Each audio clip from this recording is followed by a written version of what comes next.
Hey everybody, before the video starts, I wanted to give a quick thanks to all of you for all of your support over the past couple months, despite the lack of much content. I plan to change that. I'm working on an animation now. It's going to take me a minute though because I'm trying some new things out. And depending on how much work I have for college over the next year, that'll also dictate how much more I upload. But I will, in one way or another, try to get more content to you guys as often as possible. Anyways, thank you for listening and enjoy the video.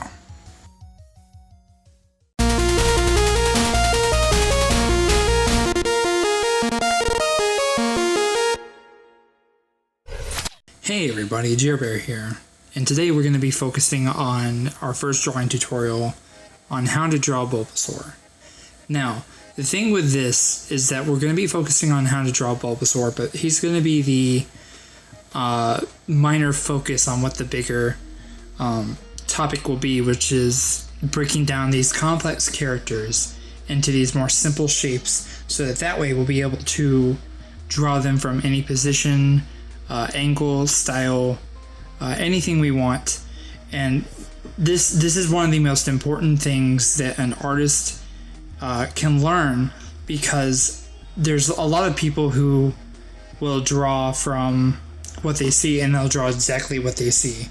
And while that's fine, because I know I did it when I was younger and when I had less experience, I also didn't really learn how to be my own creative spokesperson. I was more emulating what I saw. So with this, we'll be able to see how to draw things in our own creative minds. So with that out of the way, let's get started.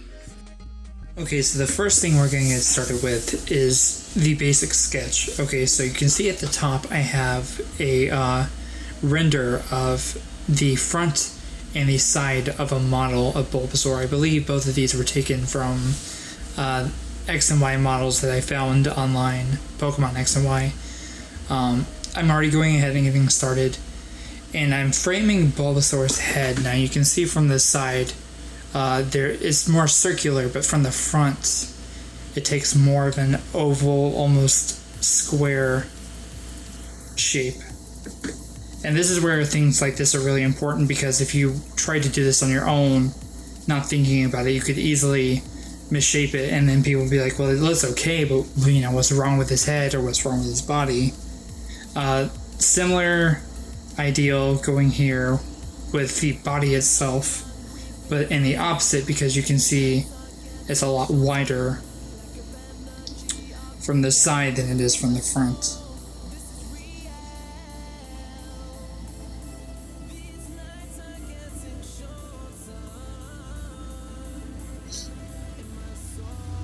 So now we've started doing his legs.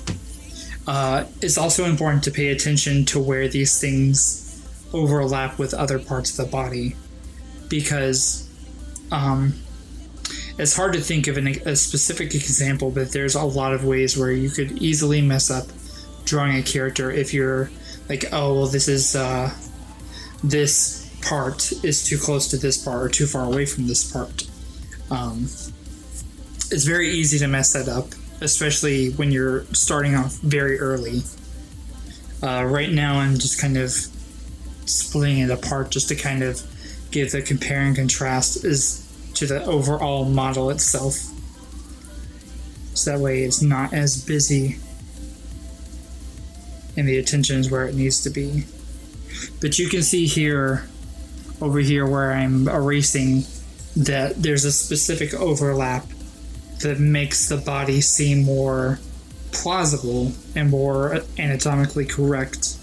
Because of course, with this example, Bulbasaur is more of a froggish dinosaur type animal creature. So it's very important that you just kind of get an idea in your head, if not, look up references online just to see how their bodies go into their heads and vice versa, legs, arms, whatever the case may be. So now I'm framing the face, and specifically the mouth,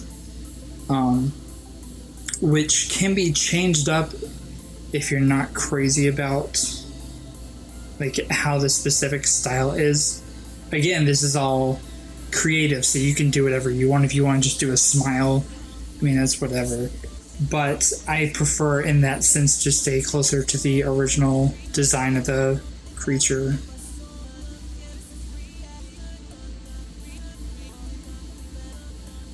In which case, they would have a overlapping top lip. Hence with a little triangle on the top lip towards the center. Because when it closes its mouth, that's going to come over. So now we're doing the bulb, and in order to break this down, because this is easily one of the most complex parts of Bulbasaur himself, what we're doing is we're breaking down the bottom shape first, and then splitting the top half with the bottom half. So now, as you can see, I have it split into separate sections. And I believe if you were to draw this character, he has about 6 bulbs, or 6 parts to the bulb overall. And it is a little bit thicker from the front than it is on the side. So now I'm working on his eyes, and this again is another stylized part.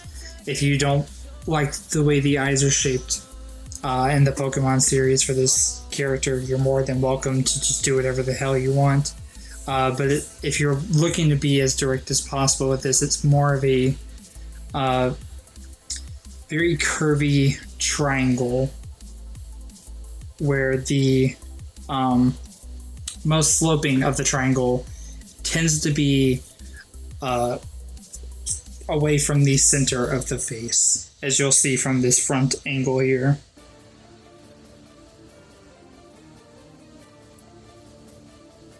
Depending on how you're wanting the character to be portrayed as well, if you're wanting them to be more cute and innocent, which I always think of Bulbasaur as being a lot more cuter, I don't know why I said it like that, but you want to try and focus on having very soft edges. Sharper edges will tend to leave the character far more menacing, as you'll see here. I'll begin softening the edges just to try and tweak that personality, or that physical portraying of the personality.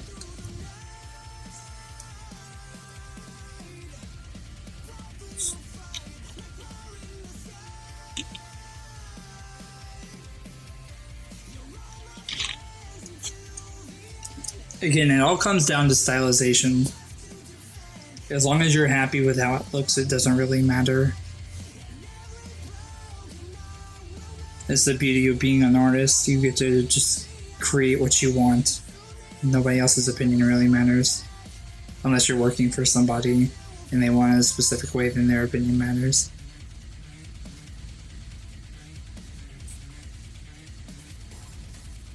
So now I'm going to start working on the, I don't know what you would refer to these. I guess it would be more warts.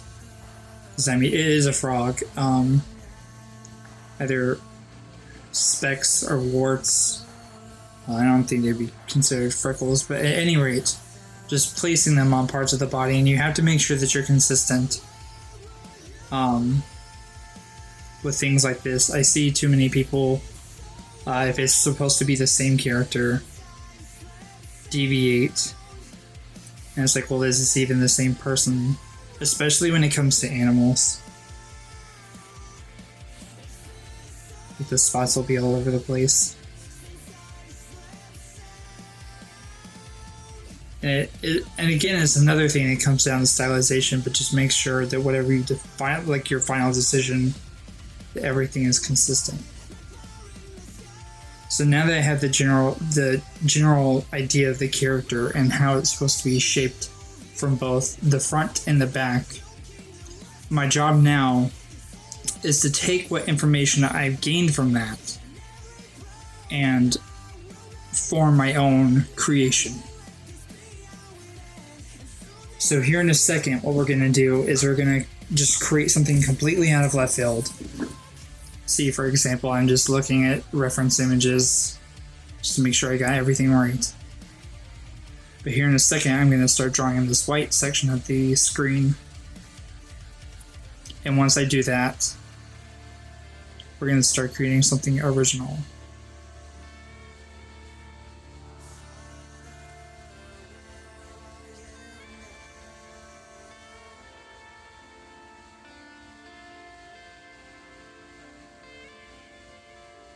So of course I'm starting with the head, and I'm getting almost a 3/4 angle facing downward. I want to have him looking up for this.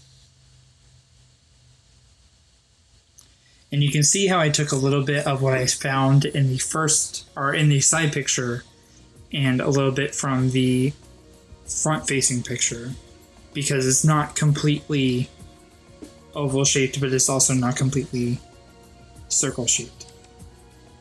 Now I'm trying to get a basic idea of what I want to do with the body. And you'll see me mess up a lot here, and this is something I want to emphasize on. You're not going to get it right the first time. I don't know of very many artists who get anything right the first time, but this is exactly what this is for. So that way you can step back and be like, okay, I know what I did wrong. How can I fix it?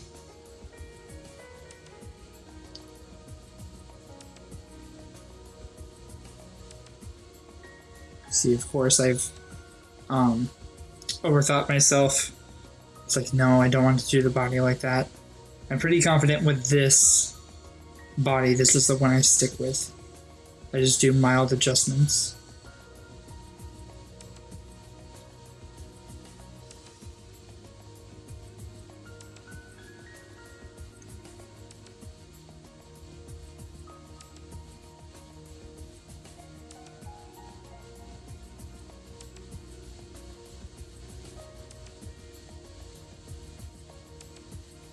I think at this point I'm about to begin working on the legs.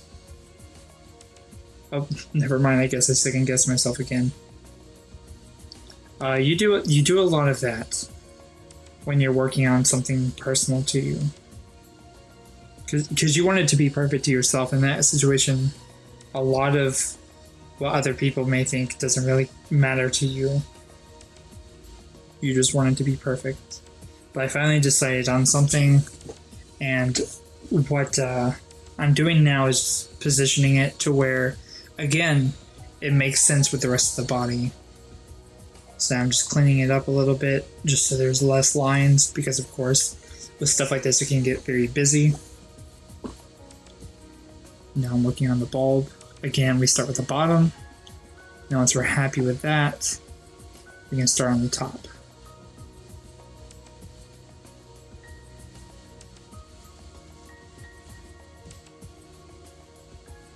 Again, you can make adjustments to any of these. It all depends on how you prefer to see the character.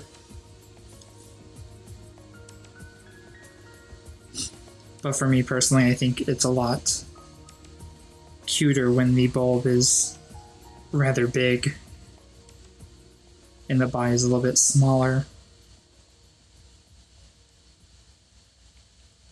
So now I'm starting on the sides.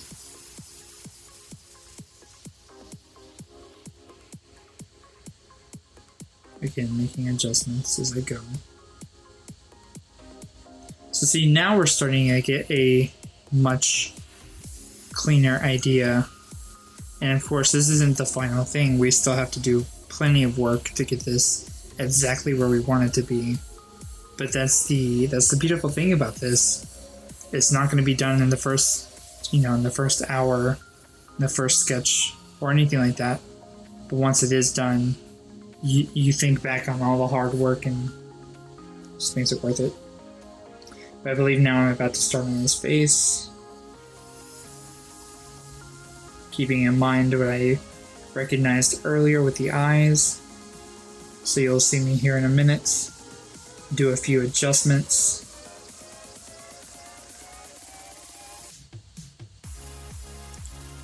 Normally his face would be a little bit more compressed, but since I have him opening his mouth, which is also, for any animators out there, this is a very important thing that you should take into consideration, and you don't see enough shows or projects do this.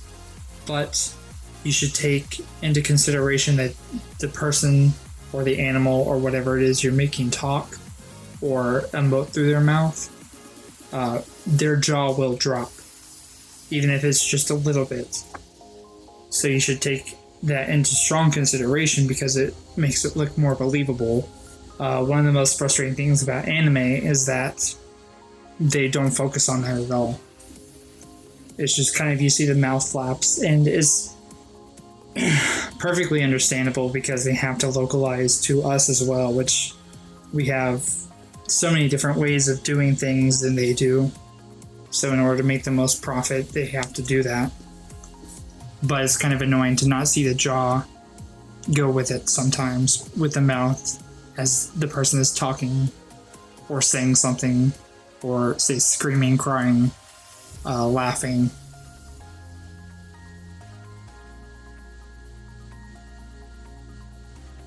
I think the most annoying bit about it is that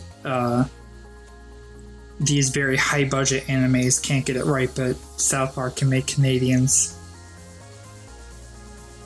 emote perfectly that way. I mean, of course, it's the wrong part of the head that moves, but it's still moving. That's what matters. It's funny because my girlfriend and I just finished watching Dragon Ball Z, and it was her first time going through the series. And I just noticed that there was a lot of like perfect mouth movements, especially for the sides. You would not see like face and then just mouth on the side. And it made me curious because it's as popular as Dragon Ball Z is, it makes me wonder where that started to go astray. And now this just, unless it's a very high budget anime that takes itself very seriously, you just don't see it as much anymore.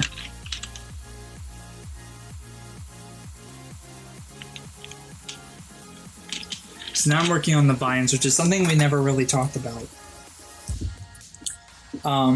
This is something you can kind of freestyle. I didn't really have to do this, but I just felt like it would make the shot much more interesting if I had Bulbasaur using, like, say, a vine whip.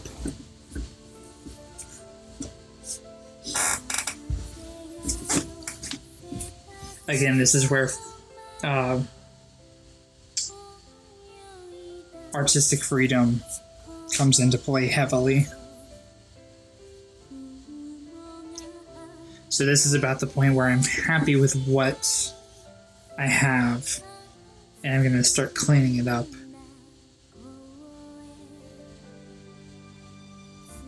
And a lot of people will be shocked to know that I don't do cleanup in Photoshop. The majority of the cleanup that I do is in Flash, and the reason for that is because Flash's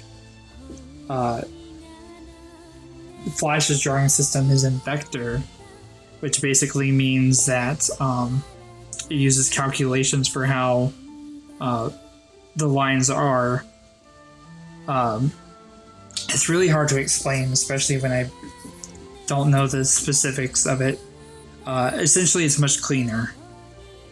So here in a minute, you'll see me transport this over into Flash. I think I'm actually working on that right now. But once I do, we'll start with the cleanup process and the basic line art.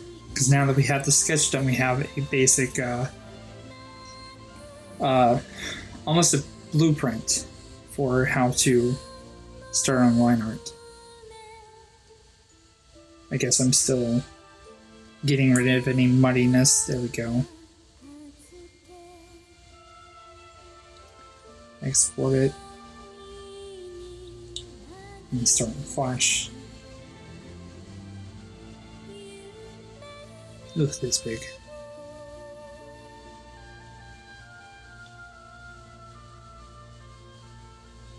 Alright, so now that we have the drawing in Flash, our job at this point is to clean up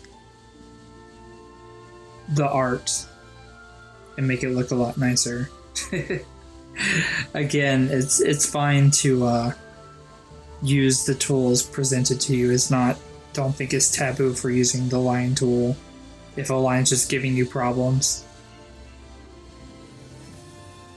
I learned a long time ago, just when it comes to stuff like that, just don't worry about it. Because people will criticize you for not being good enough of an artist if you're not consistently like using the sloppiest and least presentable of tools, but you know, it's the person with the cleaner line art and the better looking picture that gets praised the most, the way I see it.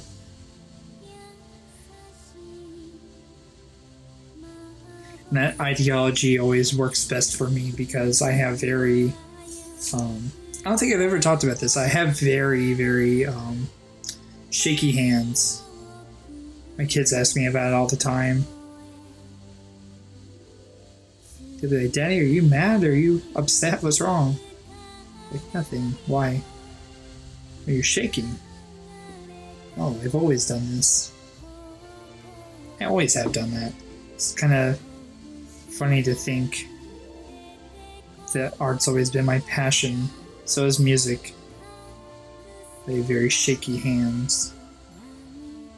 That just goes to show you, no matter what you want to do with your life, you have no excuses to not at least try to pursue it.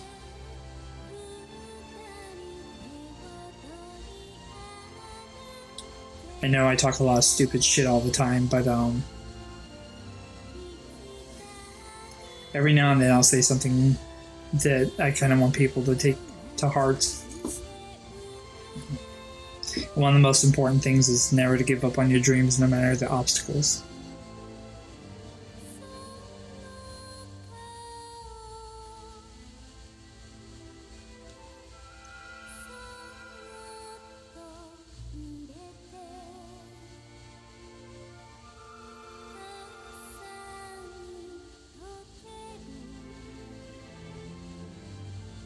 I think we're doing a little bit of the line cleanup, and there's a lot to be done.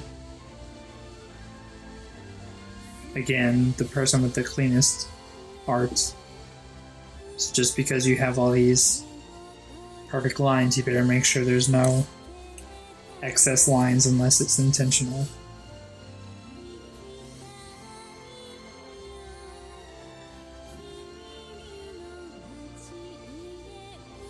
You see, I went with the smarter route that time rather than spending extra minutes on it.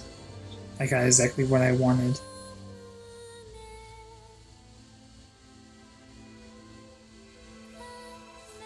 People seem to confuse cutting corners with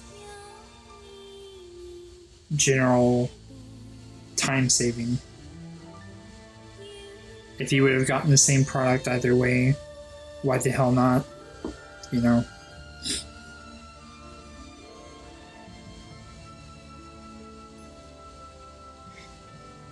But one of the most important things I want you guys to see, for those of you who are new artists or just looking to learn about things like this, we went from taking this knowledge that we learned from the model, or just references in general, because you don't have to use a 3D model to understand and learn things like this. You just have to have a solid reference, a general idea for how this is supposed to look.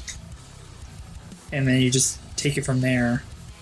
Because, I mean, whenever I draw something, I don't always gravitate towards making sure that I have a 3D model to see it from every aspect. Because you're not going to always have that. I learned that the hard way in one of my classes. We had to model an entire room based off of a single picture, which was very difficult because it's kind of hard to picture what would be there when you can't see it.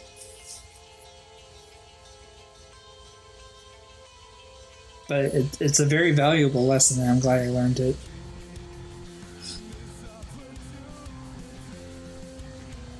think this is where I realized I forgot to put the nose, or at least the nostrils anyways.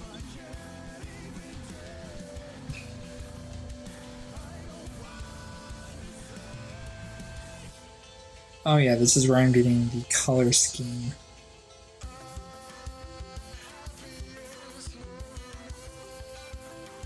And then I'm also adding edges, or what would the term be? Beveled edges to any lines that come in but don't go anywhere. And then I'm getting a color scheme that I like and tweaking it a bit where needed, because of course you can't see the vines on the reference Bulbasaur.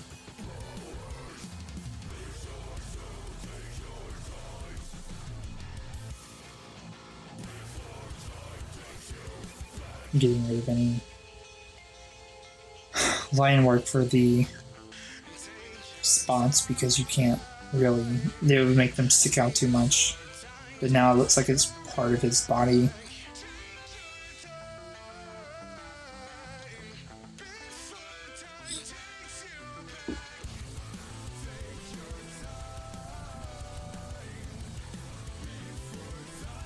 I'm also adding a little bit of color to the lines that just kind of fade off into the rest of the picture. Just to kind of give it that more extra touch of depth.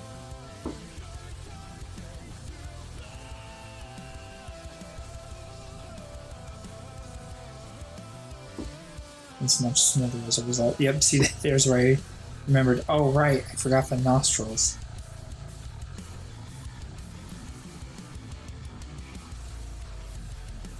So as you can see, we're just about done with the color, but we're not done with the picture overall. We still have one more thing left to do.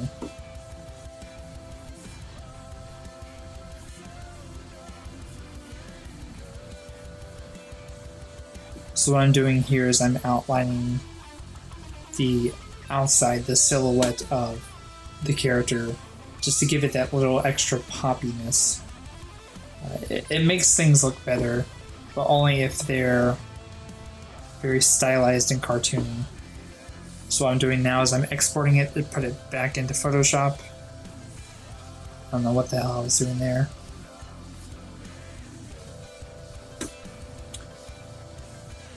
So now we're taking our final picture from Flash, and we're going to do some highlights and shading.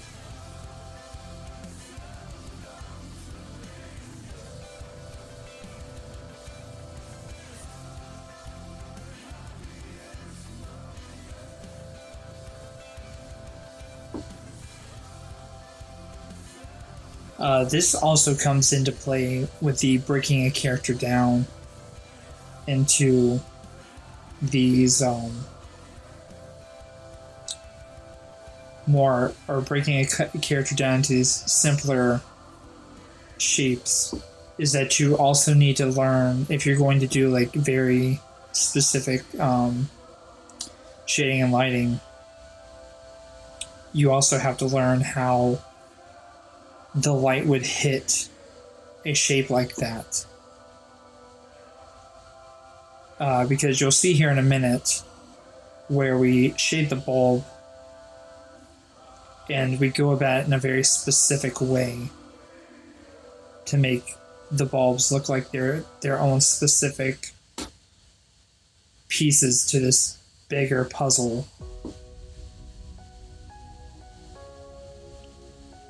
To me, that's the difference between good art and great art. And we're softening the shadows of the eyes. It makes him look like he has eyelashes. That's something that it looks like until you decrease the opacity and it looks like a genuine shadow, as you can see there. I don't think it would ever do line art in Photoshop, but I'll be damned if doing shading and highlighting in Photoshop is not the greatest thing ever.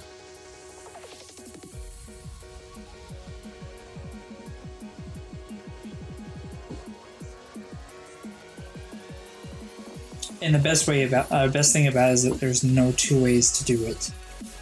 You can do it however you please. This is just a way that has worked for me for a good year and a half now.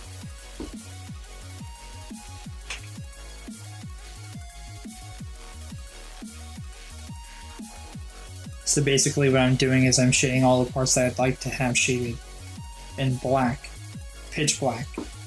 And then once I have every piece done that I want, I'll soften the edge to give it more of a natural look.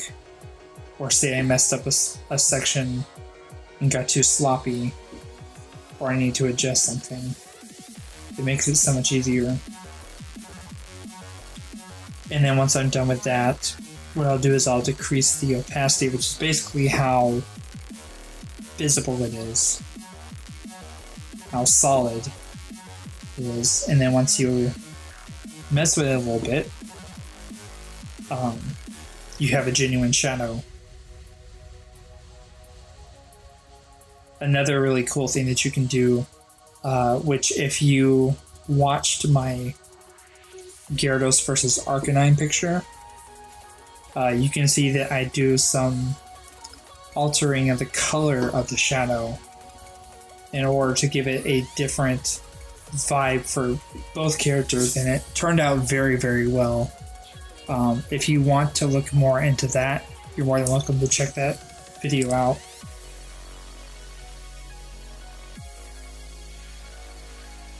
I think this part gave me a little bit more of a hard time.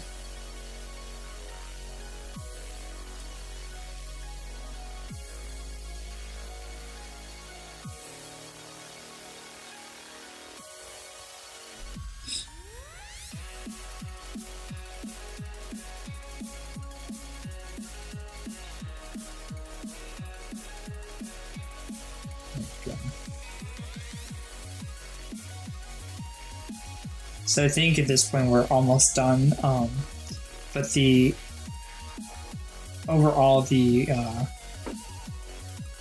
picture still feels a little too flat.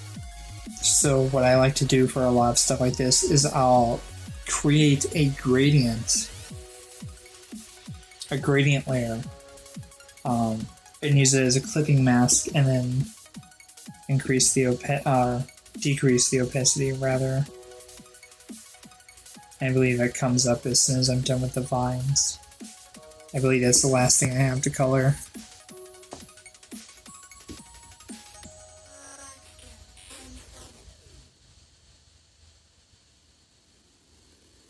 But you can see where it looks very sloppy until I use the smudge tool to make it look so much better. It looks so much better. There's more of a fade into the original color. And then of course, if it's too bright or too dark, I can always adjust that in the opacity.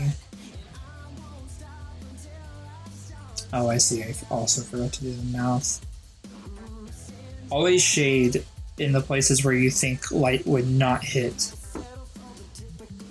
And also keep in mind what type of material it is you're shading, and how much darkness there should be in that particular shade. So now I think we're finishing. So now you'll see me do the particular thing that I was referring to.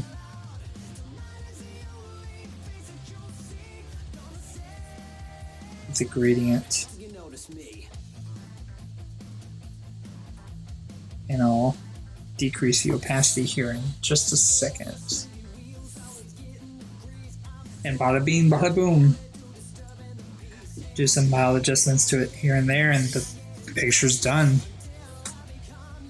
I'd say it took me about 3 hours to finish this picture. I was very proud of it.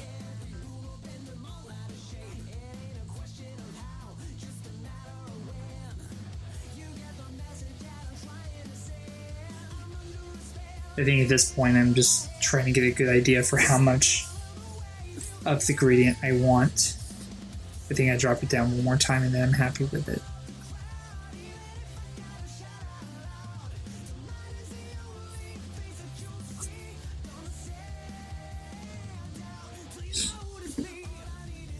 It's interesting watching myself draw and just kind of decide things.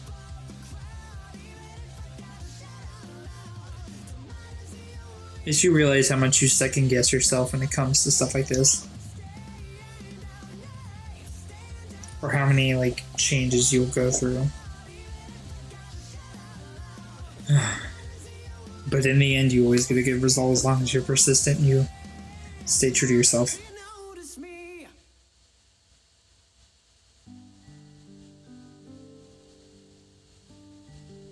So you can see from here, we went from the model to the sketch to the picture. And here's the final result. Hi.